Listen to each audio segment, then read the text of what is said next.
Sí, buenos días. Primero, brevemente agradeceros la invitación y la oportunidad de poder conversar, debatir, reflexionar sobre seguramente uno de los momentos políticos, económicos más importantes que hemos vivido en la última década, ¿no? Que fue el abandono definitivo del Reino Unido de la Unión Europea, ¿no? Es la historia de un fracaso.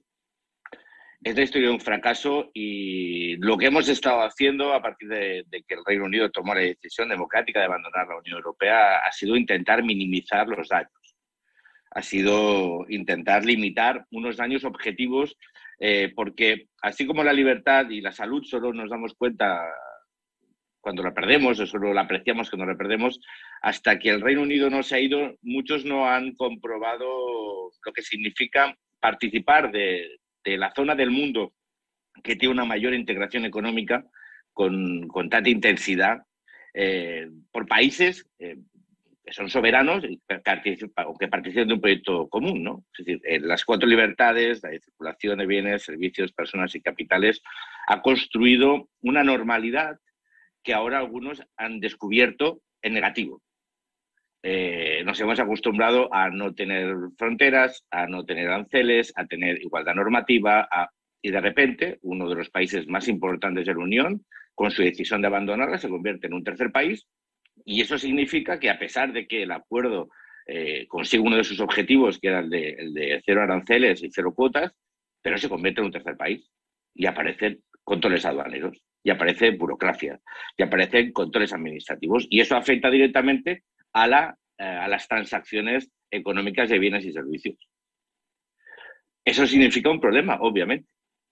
Significa un problema porque incorpora unos costes añadidos a esas transacciones, costes que son diferenciales, porque no es lo mismo la experiencia y la capacidad que tienen las grandes empresas como la que tienen las pequeñas y medianas empresas, a los cuales la adaptación le va a significar unos mayores costes agregados.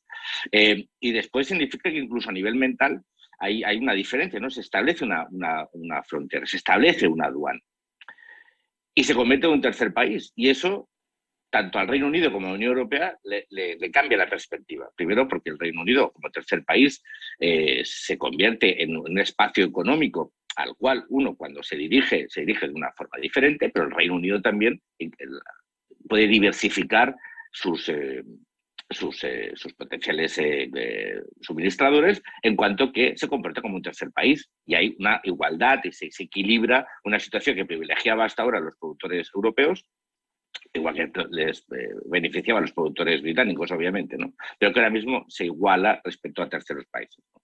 Por lo tanto, repito, la historia de un fracaso que tenemos que intentar minimizar. Pero bueno, como es lo que tenemos, voy a intentar reducir mi intervención, mi breve intervención, espero, al saber qué tenemos que hacer a partir de ahora, ¿no? Primero, lo que tenemos que hacer es lo obvio, es garantizar que el acuerdo se aplique correctamente, cosa que no es tan sencilla y cosa que no es tan evidente. Si recordáis, hace muy pocos días en la cumbre del G7 ya hubo las amenazas del Reino Unido de dejar fuera del acuerdo a Irlanda del Norte. Eso ya es una amenaza al acuerdo. Y como comentaban mis compañeros Zoido y Cristina, que el Reino Unido puede tener la tentación de intentar boicotear el acuerdo.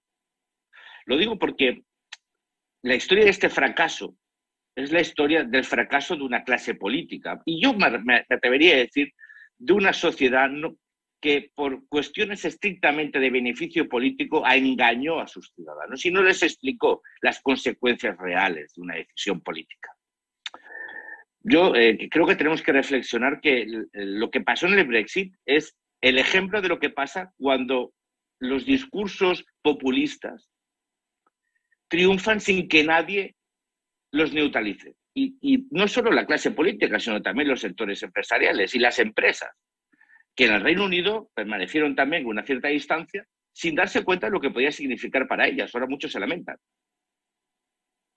Pero es que ese lamento lo tenían que haber intentado explicar durante el debate, porque ahora se dan cuenta que ha habido una reducción de las exportaciones, que van a aumentar sus problemas y que para ellos es más difícil la diversificación que para nosotros, porque nosotros en el fondo mantenemos una unidad de mercado de 27 países, pero ellos se han convertido en un tercer país para esos 27 países. Por lo tanto, lo primero que tenemos que hacer es exigir la correcta aplicación del acuerdo. Y eso, repito, no va a ser tarea sencilla, porque puede haber el riesgo, si hubo un riesgo de salirse de la Unión Europea por un discurso populista, ¿cómo no va a haber un riesgo de que cualquier gobierno, no solo el de Johnson, cualquier otro gobierno no utilice el acuerdo para hacer populismo y amenazar o directamente incumplir? Pues, por lo tanto, hay que conseguir la correcta aplicación. Después, saber que, por ejemplo, el Consejo de Asociación, que es el marco constitucional propio y responsable último del acuerdo, ¿no? que se va a poner en marcha y que tiene que monitorizar permanentemente el cumplimiento de ese acuerdo, las dificultades y los riesgos que puede tener. Porque es imprescindible tener un mecanismo que supervise la correcta aplicación del acuerdo. Y, por lo tanto, habrá también, nosotros como eurodiputados tendremos que hacer ese monitoreo y ese seguimiento. Después, la creación de la delegación parlamentaria ante la Unión Europea y el Reino Unido, que es un instrumento de escrutinio democrático. Sabéis que ahora mismo se está acabando de perfilar la constitución y el funcionamiento de esta delegación, pero que va a ser muy importante a la hora de hacer ese seguimiento y ese escrutinio democrático permanente para evitar que haya distorsiones en la aplicación del acuerdo. Comentaban también mis compañeros que hay un elemento muy importante, que es la creación de barreras no arancelarias.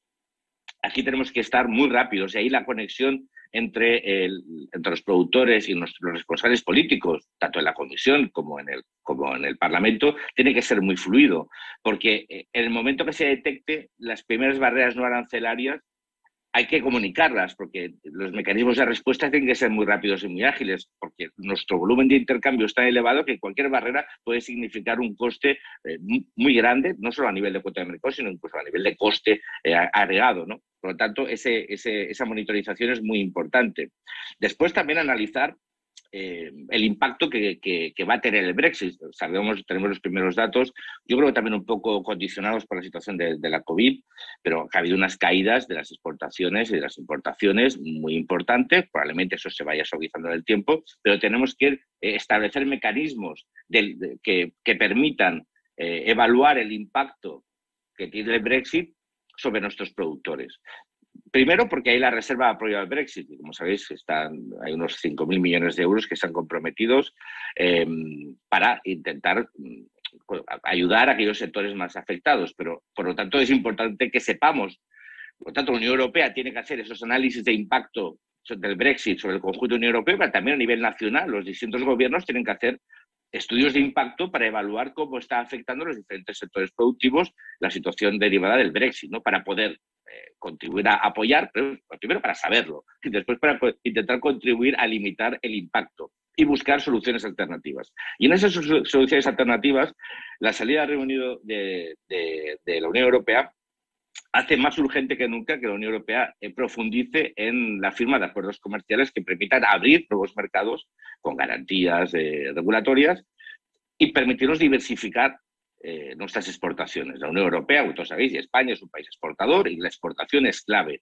También hay discursos populistas que parecen crear nuevas, la soberanía nacional, que también es un discurso muy recurrente últimamente, no explica los costes que tiene para países exportadores como el nuestro.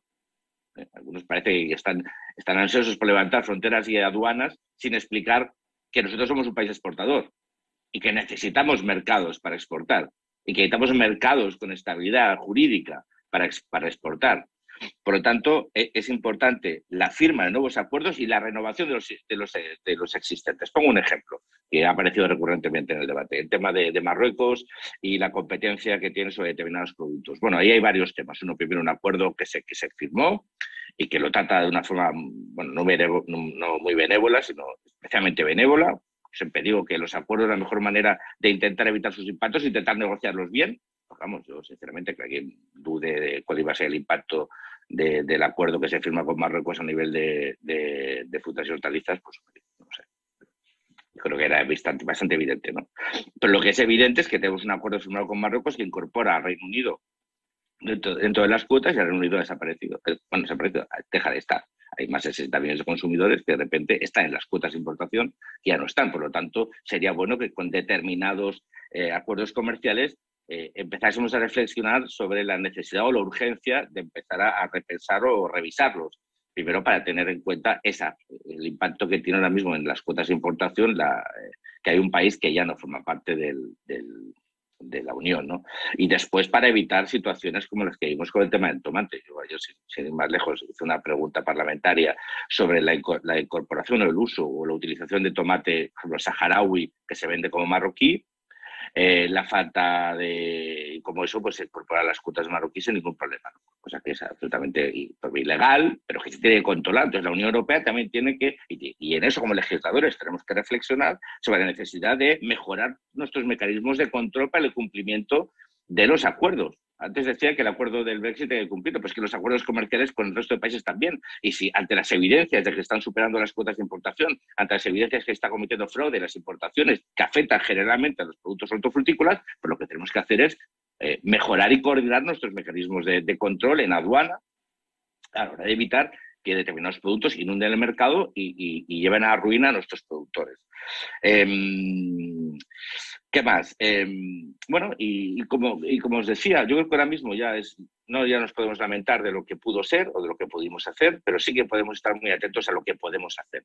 Y ahí la relación entre los productores, entre los sectores y sus representantes políticos, tanto a nivel de gobiernos, a nivel de la Comisión o a nivel parlamentario, tiene que ser muy intensa. ¿Para qué? Para garantizar que el daño provocado por una ruptura de un acuerdo en un contexto de una integración tan potente como lo vive la Unión Europea sea el mínimo posible y que seamos capaces de minimizar ese impacto, pero a la vez compensarlo y ser capaces de diversificar nuestros mercados para mejorar nuestra capacidad exportadora y poder suplir pues el golpe que ha supuesto y que probablemente supondrá, y eso pues lo tenemos que evaluar al final cuando tengamos los datos y tengamos un margen de tiempo suficiente para hacerlo, sobre nuestros productores, ¿no? Y con esto pues creo que así de algo relevante que tenga que decir es lo máximo que pueda aportaros. Gracias.